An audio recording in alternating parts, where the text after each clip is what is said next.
If I can have everyone's attention again, we are now joined by our winning race crew chief, Jason Ratcliff, crew chief for the number $20 General Toyota. Jason, obviously a heck of a race out there, and certainly a way to cap off the final race heading into the final 10 races for the Chase. Just talk a little bit about the dominating car you guys had out there tonight. Well, I felt like a few months ago when we were here, we had a really good car, and we've made a lot of headway since then. So I felt good, coming in this weekend, and obviously if when you go to set a game plan for the season, you want that momentum going into the Chase. So to come into Richmond, have a really good weekend, have a victory, and go into the Chase with a tie for the points lead, I can't think of a better way to to plan it. So good weekend for us. Our group's doing a spectacular job. I mean, we saw all 4 teams up there nose to tail at one point tonight. So really excited about going to Chicago next week, and we'll celebrate this for a few hours, and then get our game face on and get ready for Chicago. All right, we're also joined by owner Joe Gibbs. Joe, obviously Richmond seems to be a special place for you guys, not only the team, but Joe Gibbs Racing as well. Just talk about your thoughts on the Chase. Obviously the Chase is very successful and very well represented for Joe Gibbs Racing. Talk about just the success your team has had this year and looking forward to the next 10 races. Yeah, I think it's a total team. Everybody back at the race shop, JD, and all of our team. That I feel bad for everybody there because they can't celebrate with us. They're not winner's circle, but as Jason will tell you, we got so many people working in the different departments there. It's really their victory. Also, I'm always thrilled with our sport.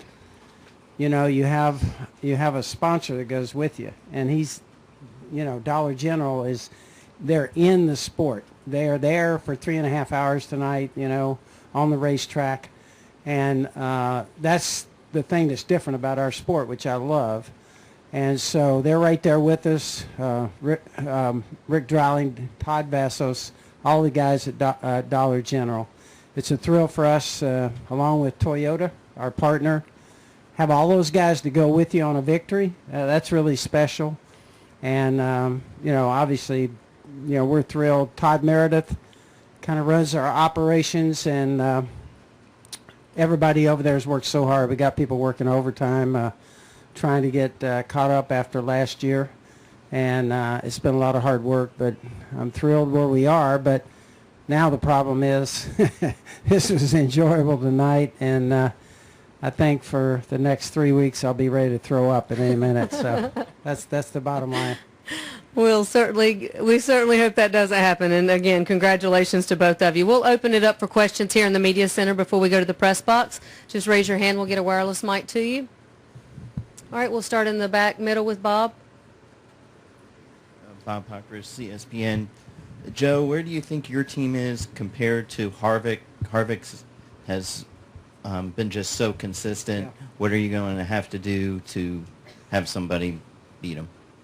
Well, I know that they've been on kind of a record deal there this year, and he says they're stronger than last year. I believe that. I think obviously that's a very strong car.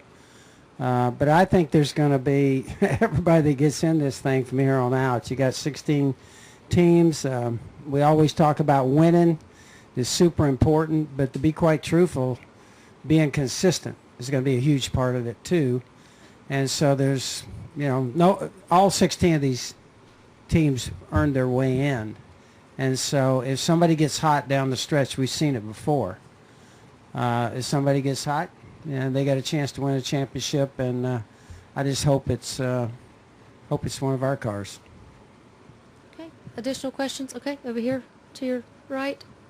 Jay Busby, Yahoo Sports. Coach, how nervous were you when you had the cars 1, 2, 3, 4 lined up? I knew you were going to bring that up. That is the most nervous that I get in a race.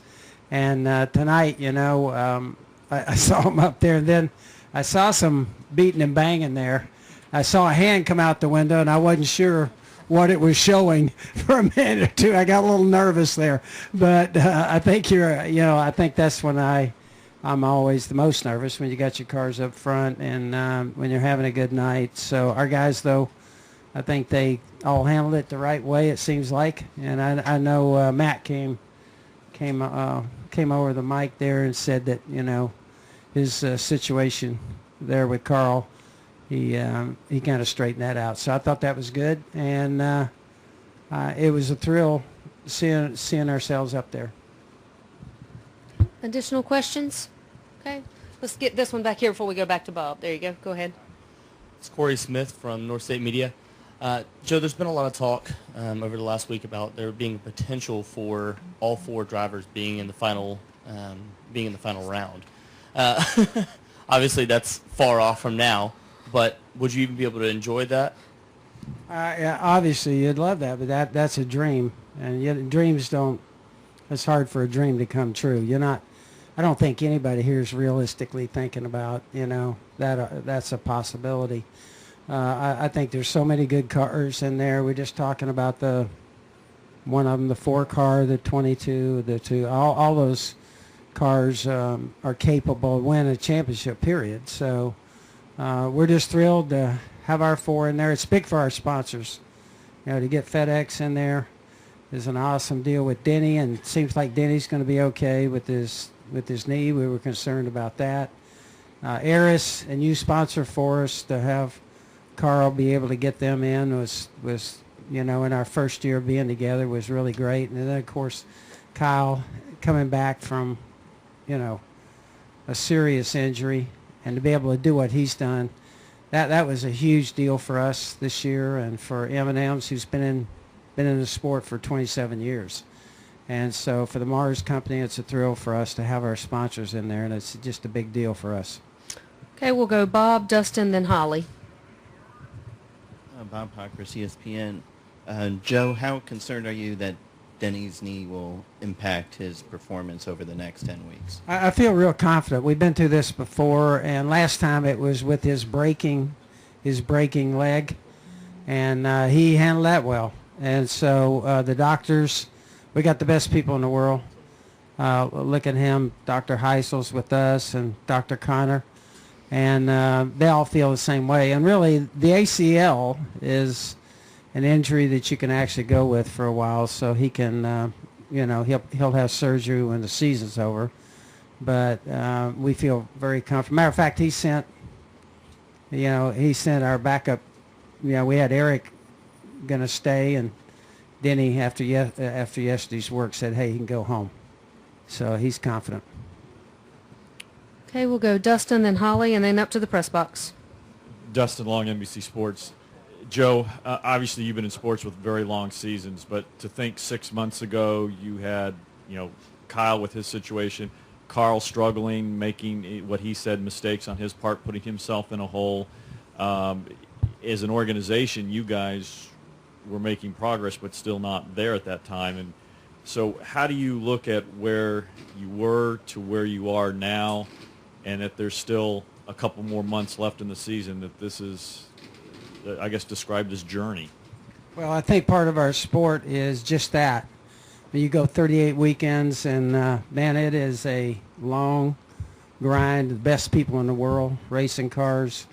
It's super competitive. And to be quite truthful, if you look back for us the last 2 years here, we struggled some here. Tonight was kind of a breakout thing for us. And so I think it is a very long season. I think that's part of the attraction, though, of our sport. It's great for sponsors to be able to reach out to 6.5 million fans every weekend for 38 weekends. That's a huge deal. And so I think that's a big part of the attraction that we have for sponsors. And so that's part of our sport. It's extremely hard, but I think also it's very rewarding to do this, be able to get in the chase, and then, to win a championship is it's super hard. And so we're a good example of that. It's been a long time for us. Okay, we'll take it up to the press box. Jim Mutter with motorsport.com. This is kind of a follow-up on Dustin's question for Coach. As he said, looking back at the beginning of the year, you had Kyle out of the car. JD's health problems became public. You've talked about the progress you've needed to make in the performance with the team. A lot of your drivers and people in your organization have credited you on keeping the organization focused and on track this season. I just wondered how difficult it has been for you watching this all unfold, and how satisfying it is to get to this point when you may not have thought it was even possible earlier in the season. I think obviously everybody knows the toughest thing for me has been the things that we've been going through with JD. And I will say this, though, our racing family, and that includes everybody here, being as nice as they've been. I can't tell you how many people walk up to me and tell me that they're praying for JD. Our team back at Joe Gibbs Racing, everybody there is so supportive and everything. It definitely really helps. I think that in sports, that's the time that you get tested, and things weren't going well for us early this year. We all said that 14 was one of our toughest years, and so in life you go through some tough stuff, but also I think in going through some of those tough times, it can really build character, and you get a chance to study everybody. That's one of the best times to study people, as we know, because human nature being what it is, we have a tough time dealing with adversity. And so, but our guys, I think nobody's, pointing fingers or anything. Everybody was saying, "Hey, we're gonna go after this," and I think that's what happened. A lot of hard work, and just like us right now, being successful right now, that all those other teams out there, they're coming. And so it's a very competitive thing in pro sports, and the hardest thing in pro sports is staying up there. So that'll be our challenge now. Any other questions upstairs? Okay. Any other questions downstairs? Gentlemen, congratulations once again on your win tonight, as well as the chase, and we look forward to seeing you in Chicago next week. Okay, if I can have everyone's attention one more time, we will wrap up our post-race availability here with our race winner, Matt Kenseth, driver of the number $20 General Toyota.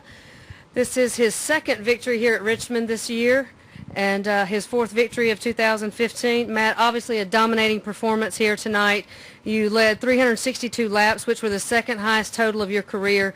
Talk a little bit about your wins this year, obviously four, tying with Kyle Busch and Jimmy Johnson, wrapping up your chase and looking ahead to the next 10 races. Just talk a little bit about how you're feeling right now. Yeah, it was great to get the win.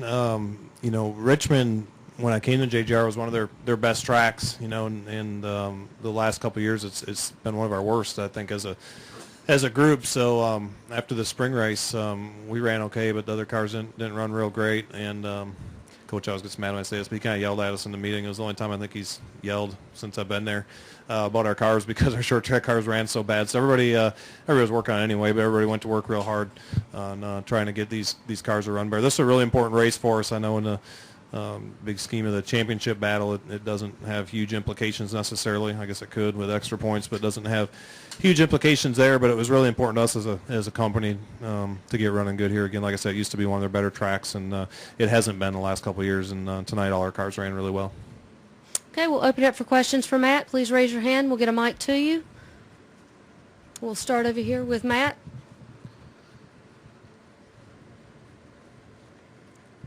Matt Weaver, PopularSpeed.com. Matt, it looked like maybe a little bit you went before the first restart line. So was there any sort of consideration of you knew that Eric had nothing to lose and would try to jump under you, push you, lean you, whatever, to kind of encourage you to go as soon as you possibly could? Well, I knew for sure I wasn't going to go late. It really had nothing to do with Eric there. Really, we had a nice lead there, and we had a really good car in a long run. And after 20 to go, I didn't feel like, or after about 20 laps in the run, I didn't feel like anybody could run with us. Even after 10 laps, pretty good. But then first 10 were a real challenge, especially with Joey. Joey and Brad are just so good at restarts. They just launch so good. I don't know what they do. I wish we did. But they just launch so fast. And all the restarts I had tonight, Joey typically beat me on those restarts. So when we got that debris caution with 30-something to go, I knew that I had to have a good pit stop and I had to have a good restart and get some distance and get out there to hold on, because the short run was not our strong suit. We were pretty strong all night, but the short run wasn't the strongest, part of our car tonight. So I knew it was going to be important to make sure we were clear when we got to turn one. You're welcome. Additional questions for Matt? Okay, well, let's get Gluck, and then we'll go to Bob. You know, I know you're kind of a even-keeled guy, but it's quite a it's quite a roller coaster to go from 7 wins to 0, and then now you go into the chase tied for the lead with the most wins this season. I mean, how do you even wrap your head around all that? Well, you know, I've been doing this for a while. I haven't had many seasons like I've had, probably any seasons like I've had this year and in 2013, although we won a couple extra races that year. But, you know, I've had a lot of seasons where we didn't run very well, and I think it's a lot of the stuff is cyclical. There's a lot of different things that went on last year. I felt like that, you know, got us behind as a company. I mean, Kyle and Denny were able to get a win, but you know, as a company, we didn't run well at all compared to how we ran in 2013, or really long time before that. They've always won a lot of races, so you know, we knew that, and you know, I was probably as proud or more proud of everybody in the shop, you know, including my team last year than I was in 13 or this year, really, just the way they handled themselves and, you know, kept an even keel and kept working on it. And, you know, nobody got bad attitudes or panicked or anything. They just kept working on it. So it's a lot of fun when you have race cars that drive like that, for sure. And it's frustrating when they don't. So I think it's important to stay somewhere in the middle. I've always felt like that. You know, I think you're never as, you know, maybe as good as people tell you are, or as bad as people tell you are. You got to stay somewhere in the middle there and just keep trying to improve.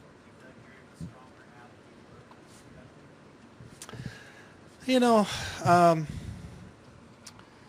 not sure. That's a tough question to answer. I feel like as a company, right now, all 4 cars are really strong. I felt like we were really strong in the chase in 2013. You know, we ended up getting beat, but we were pretty strong. Won a couple races and led a lot of laps, and you know, and Jimmy beat us, but we were really good. So I feel like as a company right now we're stronger, you know, than we were in 13. You know, we had a lot of different things happen there. We're all 4 of us now have been able to win races this year, and we're all in the chase. I feel like all 4 teams are really competitive. At one time, I think we were 1 through 4 up there tonight. So I feel like as a company, we're probably, you know, stronger than we were then. Okay, we'll take it back to Pockers for the next question. Right behind you. Bob Pockers, ESPN.com.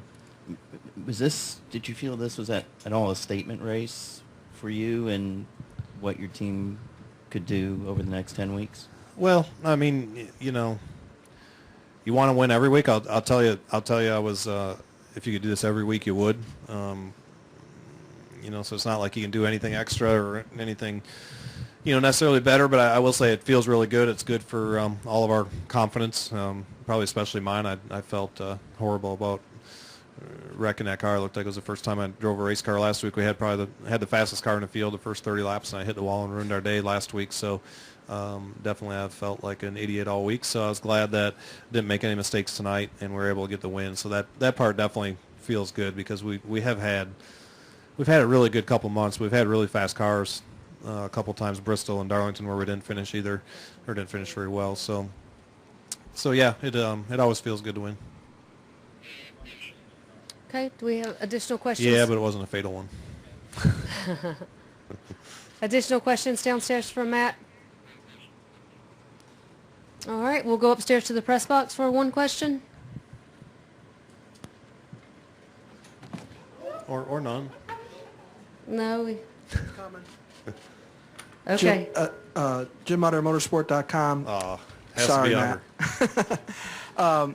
I asked this of Joe earlier, but when the season started for JGR, you had Kyle sidelined for an indeterminate amount of time. JD's health issues had become public. As many of you guys had pointed out, you were still searching for improvement in performance on the track. And a lot of your fellow drivers at JGR and people who work there have kind of credited Coach for kind of keeping the organization focused and on track. And I just wondered what your thoughts were on that and the journey that has gone from where the season started to tonight, where the 4 of you all have a chance to compete for the championship. Can you repeat that whole question, word for word?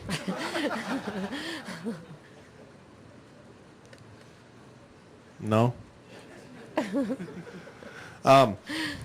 Sorry, Utter, I had to. Yeah, I mean, I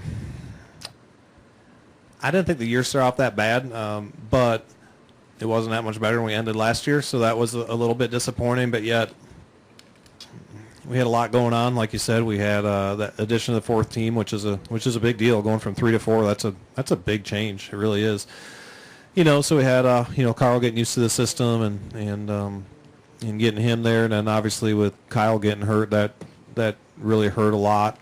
So we had a lot of things going on there. We'd try to do a post-practice meeting, and it'd be Denny be running the Xfinity race, and it'd be me, David, and Carl in there, and no Denny and Kyle, and so anyway, it took a long time to get the whole group together. And as soon as Kyle came back, obviously, it coincided with other things too. But him coming back and winning those races and getting with Adam, they got obviously a great chemistry together, and him winning races right away definitely elevated all of our games, and we got all our cars faster and running good. So